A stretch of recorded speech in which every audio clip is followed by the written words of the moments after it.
Este vídeo apresenta as formas de produção que antecedem a indústria.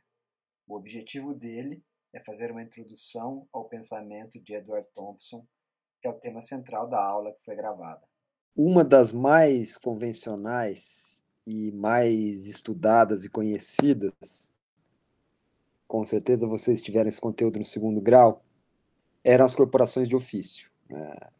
A produção de artefatos era predominantemente realizada nessas instituições. O que é uma corporação de ofício? A própria palavra. Primeiro, é uma corporação. É um conjunto de regras e de instituições que normatizam os ofícios. E o ofício era uma atividade em particular e uma oficina também particular. Por exemplo, ofício de perfumista, era o cara que aprendia a fazer perfumes. O ofício de sapateiro é o ofício de fazer sapatos. Como é que funcionam essas corporações de ofício? Elas são muito características. Ela tem um mestre, que é o detentor do saber e a autoridade principal, e também o dono da oficina, onde as pessoas aprendem o ofício. Esse mestre, a palavra emprega não é perfeita, ele não emprega, né? Esse mestre conta com um número de aprendizes que a corporação delimita. Porque a corporação quer sempre adequar, eu vou usar um termo moderno agora, a oferta com a demanda.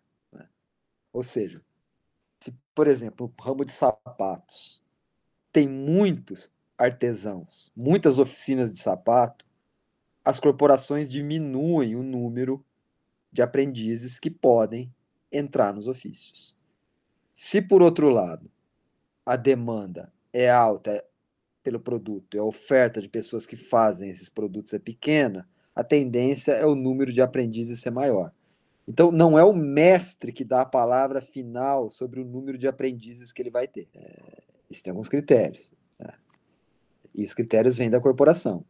Ele pode ter um certo número de aprendizes se a corporação achar que é possível e interessante que isso ocorra. Ele pode também não pegar o número que a corporação sugere, mas ele não pode aumentar ao seu bel prazer a quantidade de aprendizes que vão trabalhar no seu ofício. E esses aprendizes não ganham nada do ponto de vista de remuneração pelo seu trabalho. Eles estão, na verdade, aprendendo o ofício. Essa que é a troca que está sendo estabelecida na corporação de ofício. Há pessoas que são chamadas de jornalistas ou jornaleiros, que são ajudantes e são remunerados. Esse pessoal, na verdade, varre, ajuda, cara, ajuda o sujeito a fazer alguma coisa, mas o que está no centro é a relação do mestre e dos seus aprendizes. E o aprendiz, ele leva de 4, vai depender do ofício, mas de 4 a 7 anos para se formar. E a peculiaridade das corporações de ofício é que os produtos são feitos de forma personalizada. Ou seja, você não tem uma produção em série nas corporações de ofício.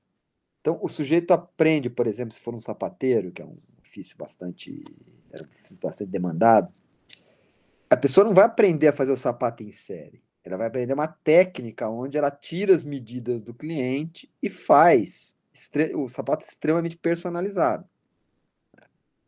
E simplesmente não pode vender esse sapato a esmo. Então, o cenário típico de uma corporação de ofício é uma casinha de 2 andares, né? O de cima é onde mora o mestre, o de baixo é a oficina. Geralmente ela tem um vidro, onde você vê algumas amostras de sapato, por exemplo, que é o exemplo que eu estou dando, mas lá no fundo você consegue ver os aprendizes trabalhando no sapato. Aí um sujeito entra lá, por exemplo, quer comprar um sapato, ele vai lá, tira a medida do pé e os aprendizes vão fazendo sobre a batuta do mestre. E a venda é concretizada integralmente para o mestre. Então, isso resume a ideia da oficina no seu sentido forte, que é um aprendizado pela prática. É um aprendizado, portanto, não abstrato. Não tem teoria do sapato. Não tem teoria do alfaiate. O sujeito aprende na prática, é um misto de arte com a produção de coisas. Né? O sentido forte de artesanato era esse. Né? Ou seja, esses caras se julgam artesãos, eles se julgam mais artistas do que trabalhadores.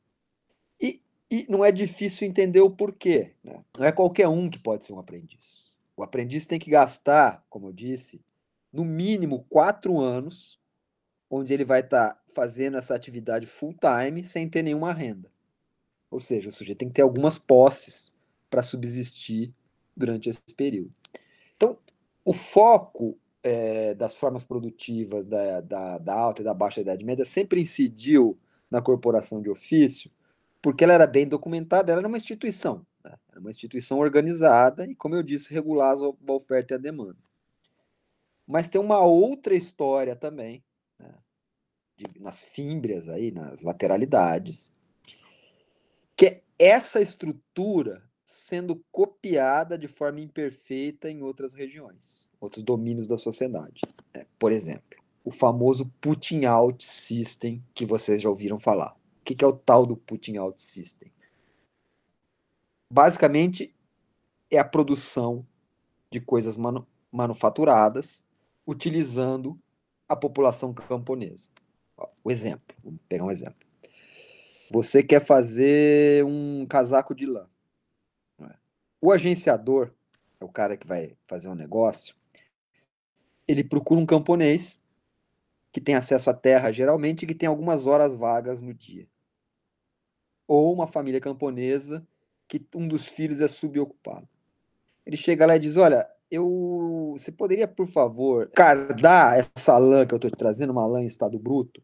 Cardar é transformar ela transformar ela num fio. O sujeito vai lá, né? Ou seja, o cara traz para ele o trabalho, ele faz, por isso que é putting out, né? Recebe a grana, entrega o que ele prometeu para o sujeito.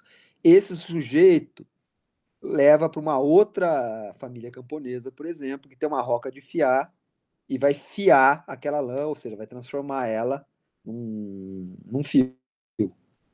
Um terceiro converte numa fazenda, e assim sucessivamente. Agora, a questão-chave, que nem sempre se fica claro nessa bibliografia, é que essas etapas todas precisam da corporação de ofício para serem concretizadas. Quem vai transformar a fazenda num casaco não é um qualquer, é um sujeito que tem as habilidades para tanto. Em geral, é um aprendiz que, por baixo dos panos, faz esse serviço para receber uma remuneração. Até para ver, até para imaginar como é que você vai assediar o sujeito. Ele sai do trabalho da corporação, você encosta nele e fala assim, cara, você já pensou que você poderia estudar e ao mesmo tempo ganhar um dinheiro? Opa, como é que é esse negócio? É o seguinte, cara, eu só quero que você transforme essas fazendas aqui em casacos parecido com o que você faz lá. A diferença é que há alguns tamanhos, né, que eu vou te pedir, não é personalizado, mas eu te pago tanto. Percebeu a chave? Você não é isso que eu queria ressaltar aqui antes de a gente fazer o salto para a indústria, que aí começa o texto do Thompson. Sem a corporação de ofício, você não teria o putting out. E você também não teria uma forma que é derivada do putting out, que é a forma manufatura. Aí, ó, veja, no putting out não tem nenhum assalariado. A pessoa está ganhando por peça, né, por trabalho. Ele reproduz seus meios de vida porque são camponeses. O aprendiz na corporação de ofício não é um assalariado. Ele está trabalhando em troca de um saber. O dono da corporação de ofício tem que ser definido, teoricamente, como um pequeno produtor independente. Ele é o quê? Um lojista, no limite. Um artesão lojista. O sujeito que trabalha na manufatura é um assalariado. E, em geral, são camponeses que perderam terras. Alguns deles estavam já nessas redes do putting out. Então, uma manufatura vai ter como característico o fato de quase todas as etapas da produção serem feitas por assalariados que não têm habilidades. Vamos ficar no exemplo dos tecidos, dos casacos de lã. A etapa da fiação, a etapa de fazer a fazenda, toda ela é feita por assalariados agora, assistidos por máquinas. O problema está no final. E por isso a palavra manufatura. Por mais que você mecanize as etapas anteriores, são as etapas mais brutas, o acabamento tem que ser feito à mão. E lá está o gargalo, e lá está aquele sujeito que poderia estar fazendo o serviço de acabamento numa rede de putting out, também geralmente pode e faz numa manufatura. A corporação de ofício vivia numa relação tensa com o putting out e com as manufaturas. Por que eu digo uma relação tensa?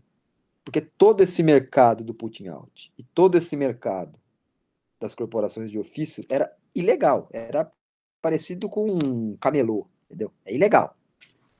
Era considerado ilegal. As corporações achavam que aquilo era ilegal. Mas veja o problema. Os mestres não achavam que isso era uma concorrência direta para a sua clientela. Por quê? Os produtos são grosseiros, extremamente grosseiros. O cliente da corporação de ofício é aquele sujeito que queria uma coisa sob medida. Como um alfaiate hoje. Né? Um alfaiate é um bom alfaiate, é um profissional extremamente caro, né, que consegue cobrar muito mais caro que o Hugo Boss, esse tipo de coisa. Então, era essa clientela que a corporação de ofício tinha em mira. Mas é evidente que formas mais baratas de um produto similar, não é, podem canibalizar esse mercado. Agora, por que é também tenso? Porque muitas vezes as corporações de ofício e os mestres faziam vista grossa porque, às vezes, o cara calculou errado, entendeu? O quanto ele tinha de recursos para atravessar os 4 a 7 anos para o aprendizado. Ele vai precisar fazer alguma coisa remunerada. É aí que entrando o quê? Essas dimensões enquanto formas suplementares de você, eu vou usar palavras anacrônicas só por motivos de clareza, financiar o aprendiz. Vamos supor que deu um problema e a fonte de renda dele secou, ou ele dimensionou mal mesmo, ele está precisando de renda. O que esse aprendiz faz? Ele recorre a esse tipo de atividade. Mas veja, nós estamos falando então do mundo pré-industrial. A maquinofatura, a indústria, tem esse nome porque todas as etapas da produção são feitas por máquinas ferramentas, ou seja, máquina que manipula a ferramenta. Aí o salto é dado. A questão também, então, portanto, não é a questão da remuneração do trabalho que é a principal, porque a manufatura tem o quê? Assalariamento. Ela é orientada para mercados, mas ela não tem o que? A fase do acabamento feita de forma automática. Então, quando a fábrica aparece, e aí é que é a discussão que o Thompson vai começar a explicitar, a produção é feita predominantemente pelas máquinas, no ritmo das máquinas, e o homem tem que se adequar ao ritmo da máquina. E no capítulo 13 do Capital, Maquinaria em Grande Indústria, o Marx vai definir com muita precisão o que ele entende como uma máquina. Máquina é um dispositivo, ele usa a palavra mecânico, né? Hoje em dia a gente não precisa usar essa palavra, porque ela não precisa ser mecânica, ela pode ser eletrônica, mas é um dispositivo, vamos chamar de dispositivo, então, que manipula ferramentas. As ferramentas são as extensões do corpo humano. Por exemplo, um relojoeiro. Os dedos nossos são muito grossos para mexer em peças muito finas. Então ele vai precisar das chaves de fenda, das pinças, para quê? Para conseguir ter uma precisão muito maior para conseguir montar os mecanismos.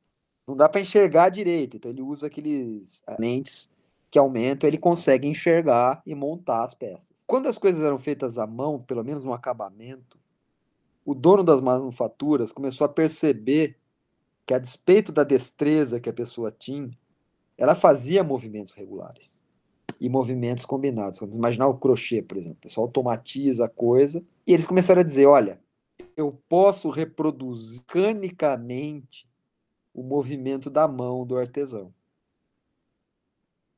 Quando isso acontece, você fez uma máquina no sentido forte do termo. O que essa máquina está fazendo?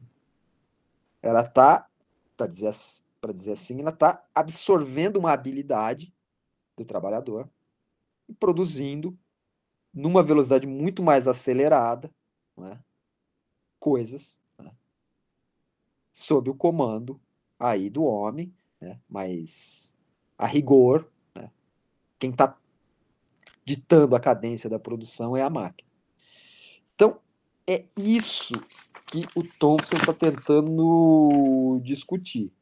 Quando as máquinas começam a tomar sistematicamente o lugar dos homens nos processos produtivos. É aí que está o eixo da questão.